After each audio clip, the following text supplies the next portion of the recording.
What's going on, everybody? Howard Bender here from Fantasy Alarm and Sirius XM Fantasy Sports Radio.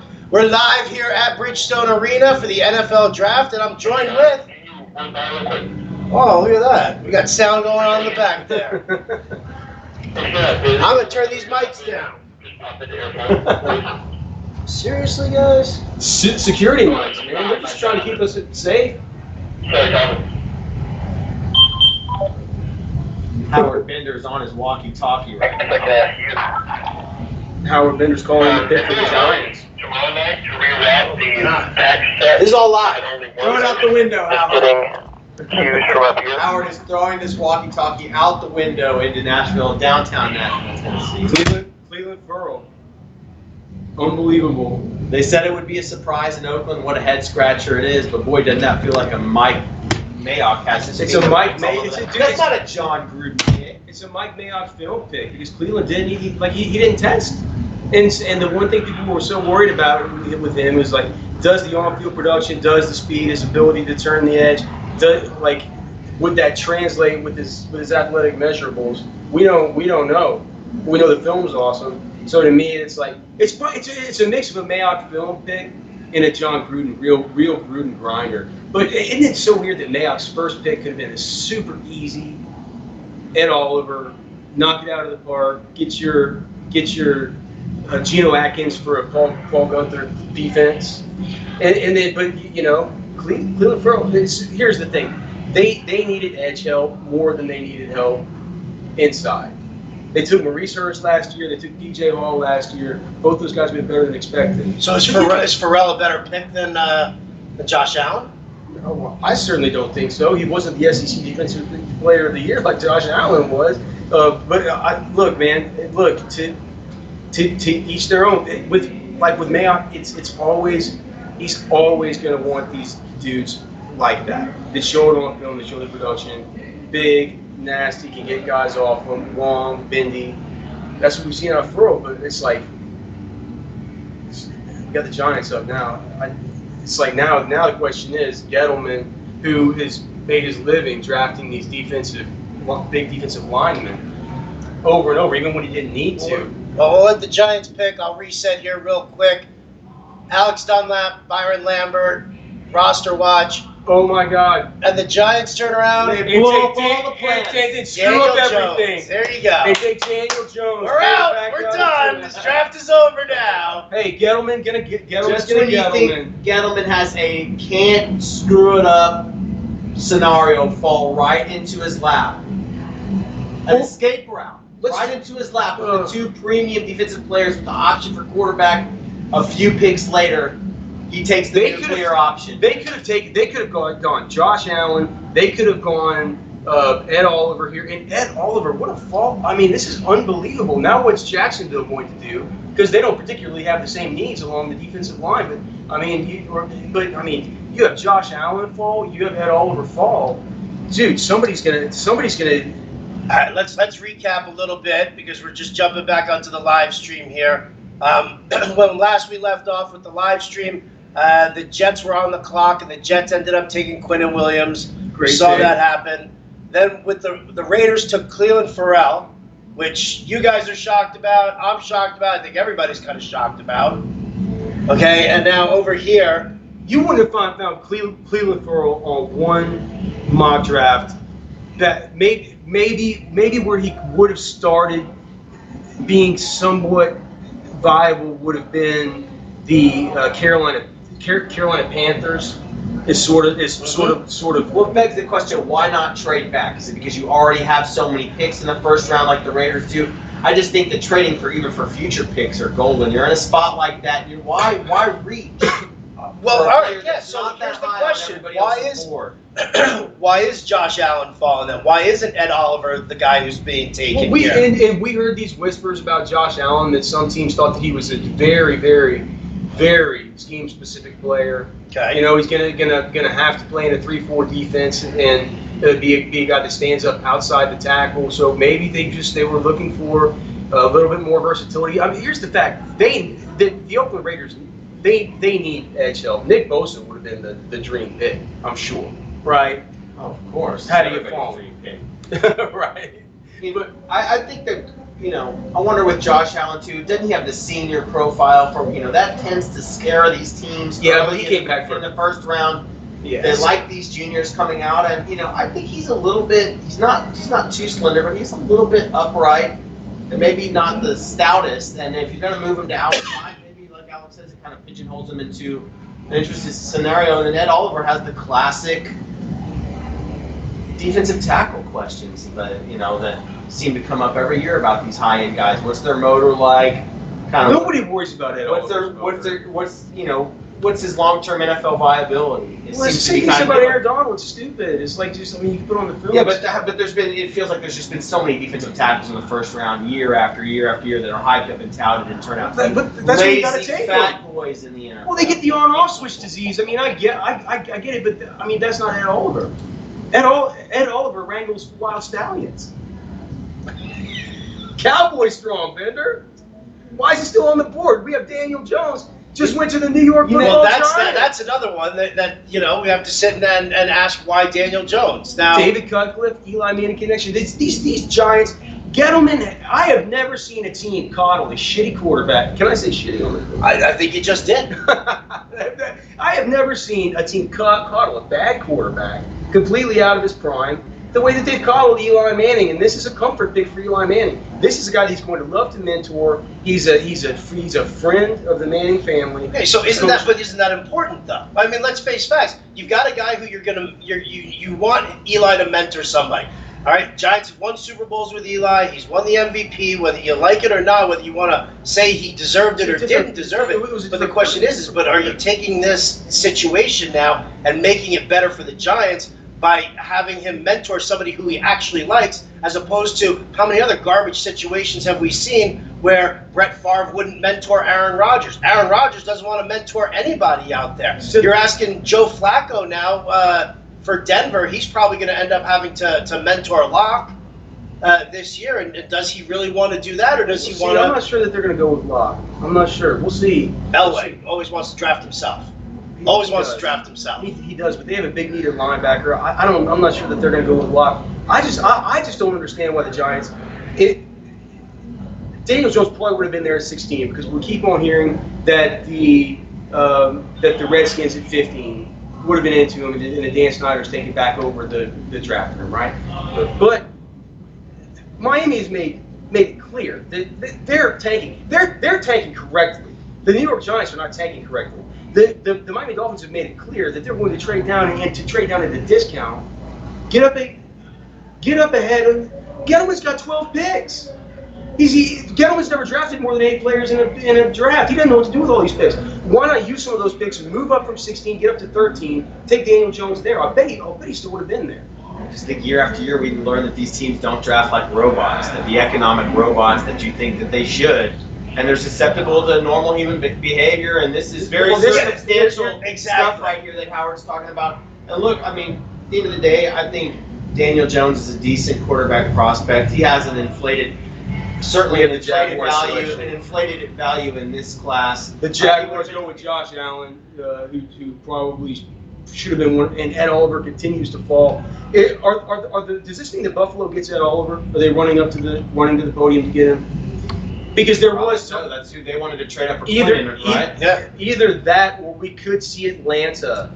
If Ed Oliver keeps falling, Atlanta's going to make a move up because one of the worst kept secrets in this draft. What about the tight end for Josh Allen?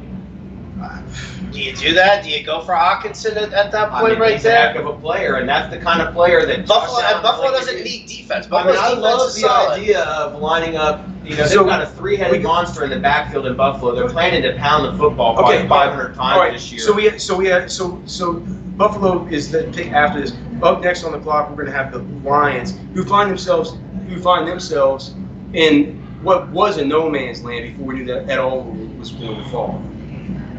I had the Lions trading out of this thing because I had Ed Oliver gone, I had Josh Allen gone. I think at this point you probably go Ed Oliver, right? The trade down selection is going to be out. I mean, you can't trade. Do you trade down with Atlanta? If you're Detroit, yes. I think Detroit needs to add good players. And if they're at a point where one of the best players falls to them, especially Matt Patricia being a defensive guy, just certainly seems like it would make a whole lot of sense. Absolute dream scenario here for these guys, and then I mean Buffalo's just going to have to figure out after them. Probably do you think that's probably where we see the offensive tackle start to go? This has got to be Ed Oliver or a trade up for Ed Oliver. Now, how much other talk have we had here as far as teams moving up and down? Because we're talking about them taking Gettleman reaching and grabbing Jones at that point there. We've had ridiculous amount of talk about teams moving up for quarterback. Washington has just made no bones about it that they want to do it. So is that reactionary right there? You think it's a mistake to make that pick? You think it's a little early to take Daniel Jones there also? Oh, God. I mean, economically, it's a little bit early to take Daniel. And here's the thing. You got to get your quarterback. But, they made a circumstance. Can you talk about your thoughts about Daniel Jones just from the Senior Bowl and your film evaluation? Yeah, Daniel Jones is a good quarterback prospect. I mean, I think he's a very technically sound quarterback with good mechanics. He's pretty impressive to watch. I came out of the Senior Bowl thinking that he edged out Drew Lock that week in terms of his overall performance. He was our all Senior Bowl quarterback and roster watch from our 8th or 9th Senior Bowl that we've been to. There's zero enthusiasm coming out of him in this description. There's zero enthusiasm. But I'll tell you, okay, well, let me get a little enthusiastic. One thing with Daniel Jones that is somewhat impressive is he's got sneaky athleticism. So I come away seeing Daniel Jones as a guy who might not have been a top 5 prospect in last year's class, but was probably the number 2 or 3 in this class, it's fair to say. Sneaky athleticism, proficient passer, and maybe smarter with better eyes than Josh Allen. I think you're hoping for Mitch Trubisky out of Daniel Jones. You're hoping for Mitch Trubisky. You might get Ryan Tannehill. If you're hoping for Mitch Trubisky, that's. I think they're hoping for Eli Manning. Good. Well, I'm telling you, I'm hoping for Mitch Trubisky. For just an objective. God, can Daniel Jones make a sad elbow face? I bet you he can. Sad elbow face. I'm not quite sure you can do it quite like Eli. No, nobody does the sad elbow face like Eli does. All right, so here we go. Which team right now, out of the ones that we've just been discussing, who just made the biggest mistake in their draft? Who blew it the biggest? I don't know. I don't want to look, man. Mayock has been the best draft analyst that we've had the pleasure of getting to watch. But man, that's like. Is it Oakland? It's Oakland. You think the Cleveland Pearl could have been available with their second, with their pick at 24? Well, there's not a single mock that I saw Cleveland Farrell was in the top 20. No. There's not a single mock that I saw that he was. And my mock has already gone to ruins. It just feels like they've had so many of. We've had so many of those guys coming through the defensive line the last couple of years, guys that they've been real excited about, but that just aren't real. Not real difference makers and game breakers, and that's such a high pick. I feel like if you're not sure, trade out there. Pick already in now for the Lions, so we'll have to wait. So we'll wait. We'll stay here with the waiting on the Lions pick. Team that hasn't traded out. That's the biggest surprise for you. Who is it? Well, you would have thought that. I don't think it's a huge surprise that the Jets didn't trade out. But it was clear that they were trying to. Mm-hmm. I was surprised that they couldn't get the deal done for Quinnen Williams, but they were certainly happy to stay. You need an instant impact guy if you're Mike McCagnon. I know that's a new coaching staff that they have there, but that dude's on his last legs. They have drafted so badly. So badly. And you look at what they have as far as edge rushers, and you just think, well, is Quinnen gonna be? You didn't mean it, guys. You didn't mean it. It's okay. Shh. Is Quinnen gonna remind the New York Jets fans of taking another Leonard Williams or something like this? Maybe it certainly feels like it to me. Dempsey and I were talking downstairs about it. Dempsey's a big Jets fan. I'm a big Jets fan also, and it was my belief that. You take Quinnen Williams there if you can. If you don't get the deal done that you really want to get the deal done, Quinnen could be filled up. But I look at that and no, one guy isn't going to win them a Super Bowl. But the Jets need an impact player. They need an impact player like that. They just need it right now. The franchise has been dying for Lions get their Gronkowski, T.J. Hawkinson, and Ed Oliver. Best Lions tight end since Brandon Pettigrew, guys. Continues to fall. But And Matthew Stafford, a quarterback who can never make use of a good tight end. Fans at least statistically for fantasy. And fans So, all over I mean, Detroit I are just hate feeling this like pick it's the for ghost. fantasy. It's the ghost of Eric Ebron. There you go. That's the thing. It is. It's the ghost of Eric Ebron. All it took was Eric Ebron having to go to it. Dude, we've seen it over and over. Eric Ebron, Greg Olsen, these uber athletic tight ends that come into the league sometimes with these high draft pedigrees.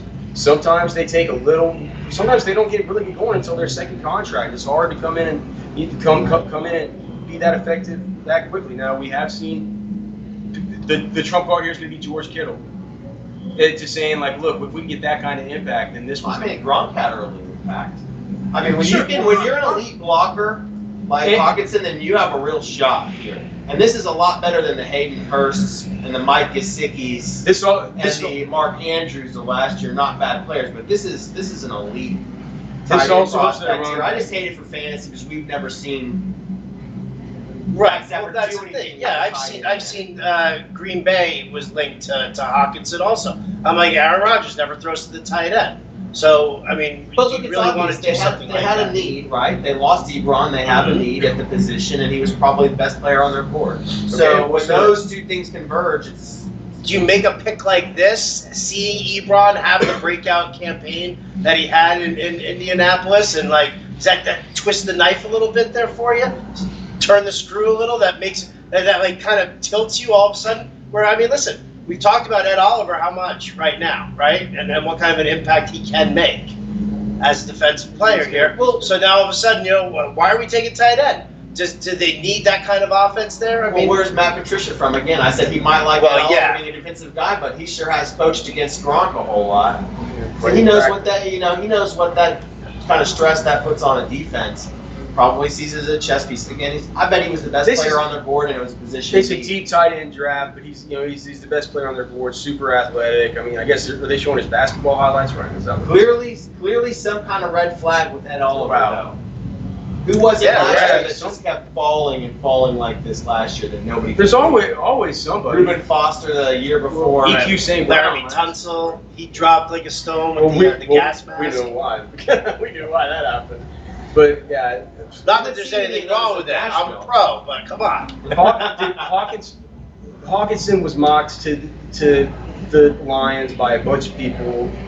I don't think that this is a pick that's completely out of line. I just think that Oliver, when he's right there, maybe I've just overestimated, the fact that I thought Oliver's locked into the top 5 regardless. And now, if the thought was that Oliver was going to be the reason that the Bills moved up in those trade talks that we had rumored earlier with the Jets, this pick should probably already be in for the Buffalo Bills. Right? What are they even taking so long? Because it's not at all. They don't need defense. That's the thing. Is that Buffalo around trying to figure out what the hell's wrong with that Oliver? Why is nobody taking it? Yeah, but boy, that feels like they, they've. I don't want to say solidified the running back position, but they've addressed running back. They drafted their quarterback.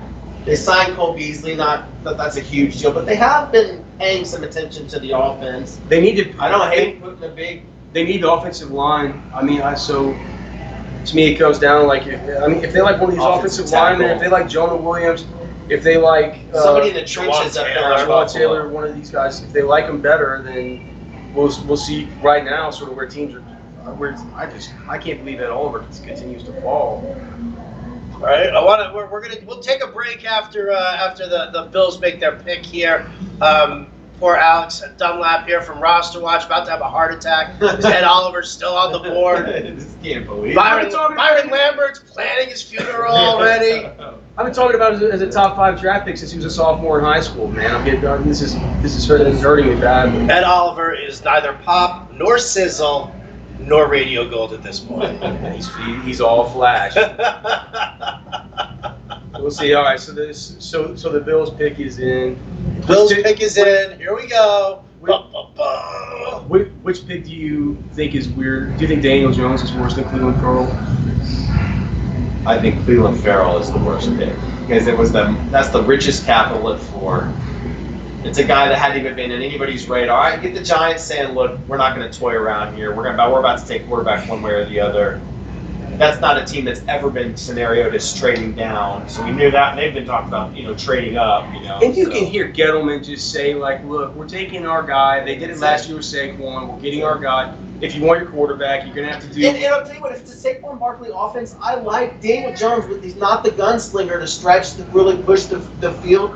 I think he's a quarterback that fits nicely around a game that's centered around So he's safe. running back. He's safe. He's efficient. Safe, efficient quarterback to put around your great running back. Washington all over Dwayne Haskins when it comes to them. Well, I mean, certainly everybody's on the phone trying to figure out the Josh Rosen scenario at this point, right? If they haven't come to some kind of final conclusion as to what's going on with Josh Rosen, you got to think that Dolphins, Redskins, they're all on the phone right now. Ed Oliver, Arizona, trying to see going up to Buffalo. He's going to buy a horse ranch up there.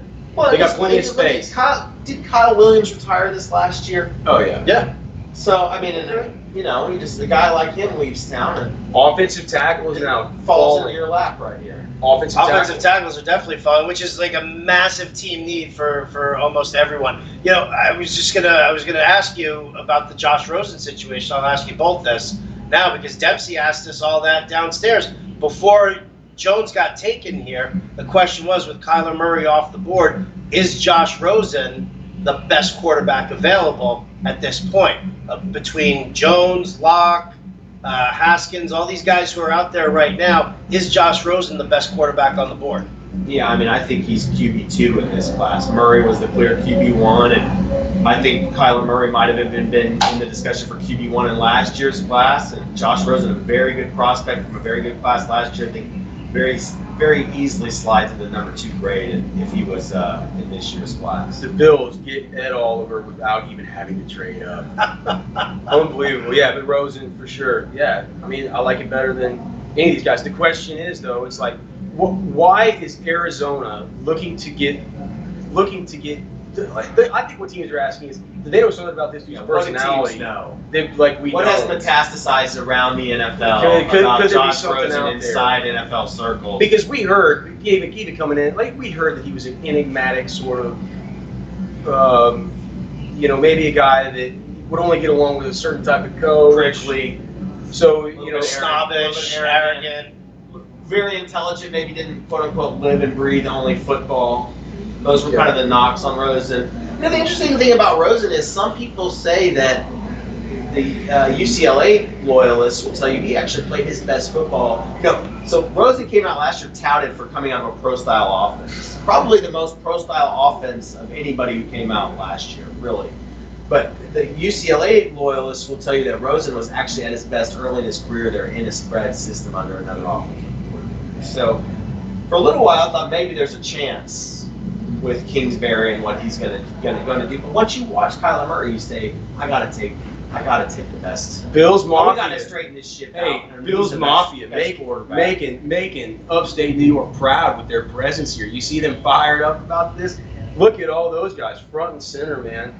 Hey, Josh Allen, Ed Oliver, 2 of the biggest boom bust prospects in the last 2 drafts with elite athletic traits and upside, and just the floor that you're a little bit uncertain about to some extent. All right, so who's up next now? Who's on the clock? Denver's up the clock? And so this will, it's probably going to be a the linebacker out of Michigan. Probably Devin Bush will be the chalk pick, I think. There's talks about Chris Harris trades. Is this too early for a corner, Alex, in this class? Oh yes, I think so. But I mean, hell, I don't know. We've now seen Cleveland Burrow go, 4. Yeah, sure. Overall. So they could love some kind of, this could be like a Byron Murphy or a Green. What happens to Dunlap's head when Locke comes off the board right now? It doesn't explode as big as mine. My head will pop off if that happens. I've been saying all along that there's no way he's a top 10 pick, and then if Denver was going to take him, trade back and take him. Well, please don't take him. I was sitting here, for weeks going, you've got Murray and Haskins, and those are the only 2 quarterback names that were being talked about in the first round for the longest time, and then all of a sudden, over the last couple of weeks, boom! Now all of a sudden, everybody's trading up. Everybody wants a quarterback. Everyone needs another quarterback, and it's taken off. So it's like you said, is that talk influencing. Everybody's taking their last stab at cultivating some kind of value, right, for their picks with all the hype and everything. I just look at it and I say, again, I love to have perspective and look at the classes that we've done over years, and you just say Drew Lock would not have been, I can say definitively, would not have been a top 5 quarterback in last year's class. He would have been more in the Mason Rudolph category. Oh yeah, and absolutely. you just say, we gotta have some perspective. How can I take that guy top 10 this year when that was like a second round pick last year? Because they don't. By the way, there's a pretty good quarterback class, it appears, on the horizon next year. You kidding? So, I think when they made the move to Flacco, that tells me that It don't look like not Dwayne taking Haskins is quarterback getting any at 10. phone calls right now. It is a little bit in his draft area. He's like, please don't let it be the Redskins calling. Please don't let it be the Redskins calling. Just don't let it be Snyder. That's such a nightmare. For Haskins. Yeah, It's got to be Haskins over Lock.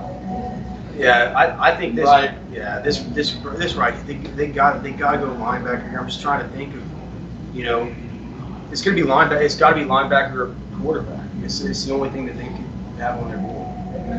It's Devin Bush or quarterback. It feels like most of the momentum lately has been for that. The Broncos traded the pick to the Pittsburgh Steelers, who are coming up for for the linebacker. the linebacker Devin Bush. Which definitely makes more sense. They need somebody to replace Shazier in the middle there. Absolutely.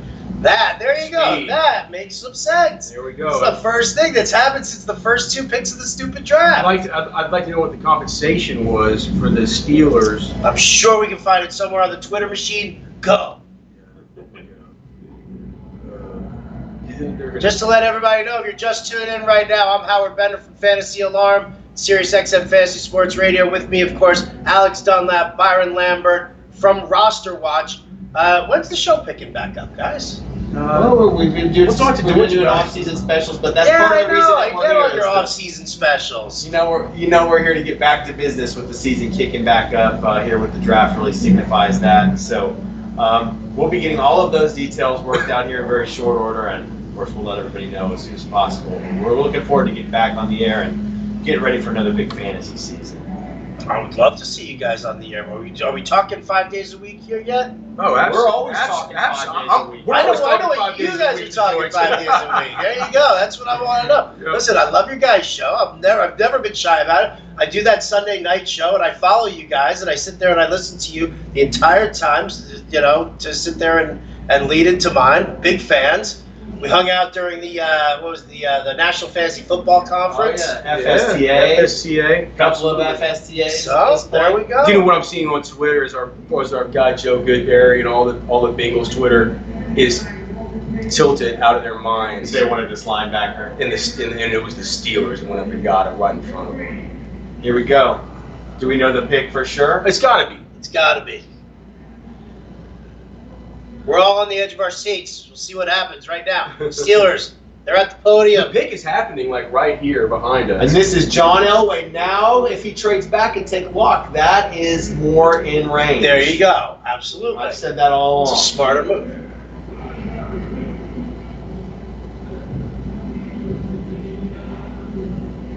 Mean Joe Green.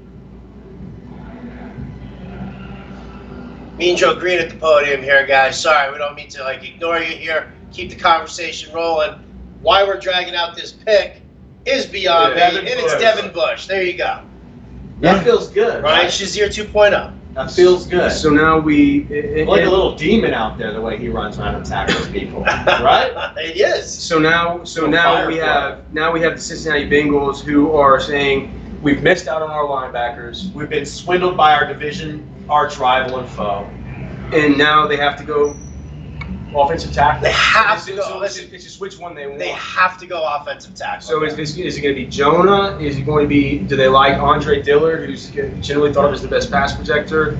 Do they like Juwan Taylor, who's going to have to start out at right tackle, but who has the upside to maybe move to left? He's got good feet balance. He moves really well, under really good control.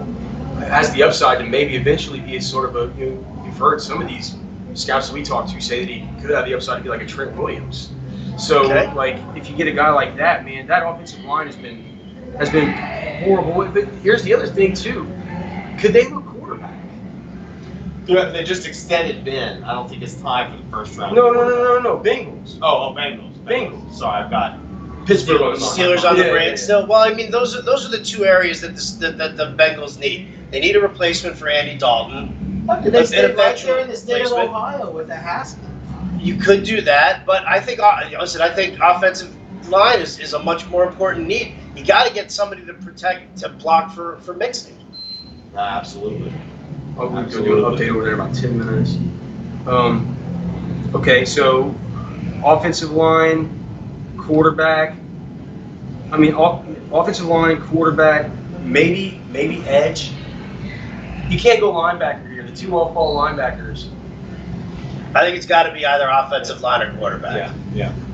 And those are the premium positions at this point. A tackle at that position is at that juncture of the first round, or a quarterback. That's nice value at that point. Historically, I mean, the ship just really feels like it's sailed on Andy Dalton. I know they've got a little hope to see if the new regime can maybe rekindle at least a little bit of playoff magic with Andy Dalton there, but I don't think they want to though. Like that's would the you thing. want to? They need no way. They need an exit plan. They've been shackled. They need an exit They've plan. been shackled. Oh, God. Dude, at right tackle, the Cincinnati Bengals right now have Bobby Hart, and behind him, Kent Perkins, who was one of the worst offensive linemen that Texas has had. All right, so Years. Alex is going to take off. We're going to take a quick break here. Guys, for the boys at Roster Watch, I'm Howard Bender from Fantasy Alarm. We'll be back in just a few with more live streams from the NFL Draft here in Nashville.